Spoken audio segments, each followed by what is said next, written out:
Sometimes, cyber squatters use characters in domain names that look like other characters as a way to create a domain name that is visually indistinguishable from a particular trademark. That's exactly what happened in a UDRP dispute brought by Juul Labs when the domain name registrant substituted the number 1 for the letter L.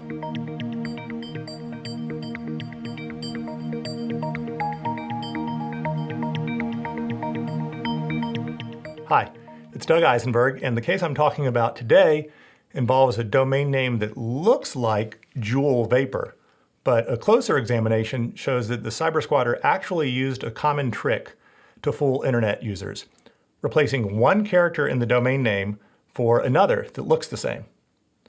This brand new case is Juul Labs versus Han Shun Fei, and it was filed under the UDRP, the Uniform Domain Name Dispute Resolution Policy, by the well-known company that sells vaporizer devices and accessories under its distinctive Juul trademark.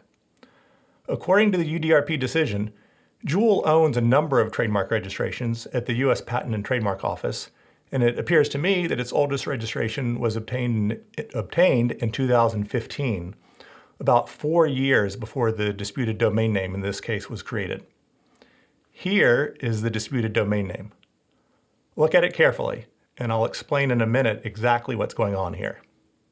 Now, as you may know from my masterclass videos on domain name disputes, a trademark owner has to prove all 3 parts of the UDRP's 3-part test to obtain an order transferring the disputed domain name, and the first part of the test requires the trademark owner to show that the domain name is identical or confusingly similar to a trademark in which it has rights. In this case, the domain name was clearly not identical to the Juul trademark because the domain name contained the number 1 instead of the letter L. If you didn't notice that difference, that's exactly the point.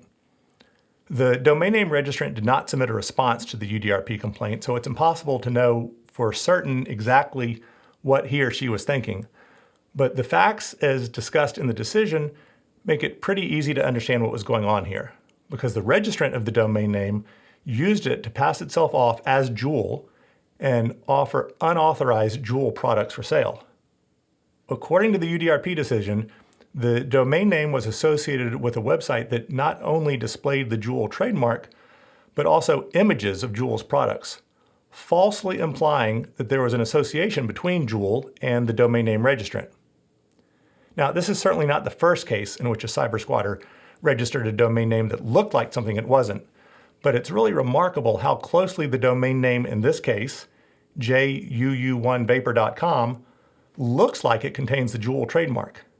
Depending on the font, the numeral 1 in the domain name really looks like the letter L, which means that internet users seeing a link to this website might think that they were actually viewing an authorized Juul website instead of a website operated by a cyber squatter. On the issue of confusing similarity, here's what the UDRP panel wrote. Respondent's JUU1Vapor domain name contains complainant's Juul trademark, misspelled by substituting a graphically similar 1 character for the marks L, followed by the suggestive term vapor. The differences between respondent's domain name and complainant's trademark are insufficient to distinguish the JUU1vapor.com domain name from complainant's Juul trademark for the purposes of the UDRP.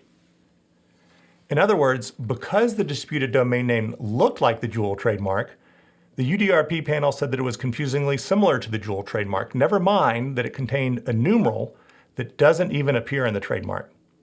This has happened in a number of other UDRP cases through the years, such as WA1mart.com, where just like in the Juul case I've been discussing, the letter L was replaced by the number 1 to look like the Walmart trademark. C0America.com, where the letter O was replaced by the number 0 to look like the Comerica trademark.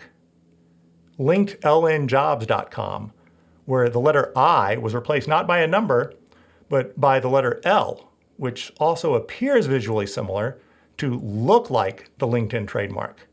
I should add that I represented LinkedIn in that UDRP case, which resulted in a transfer of the domain name.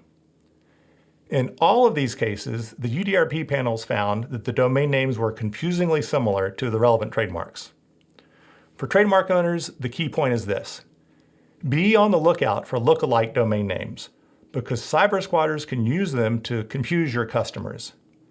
While probably nobody would actually type any one of these misspelled domain names, cyber squatters use them to mislead internet users by tricking them to click on the links, such as in phishing emails.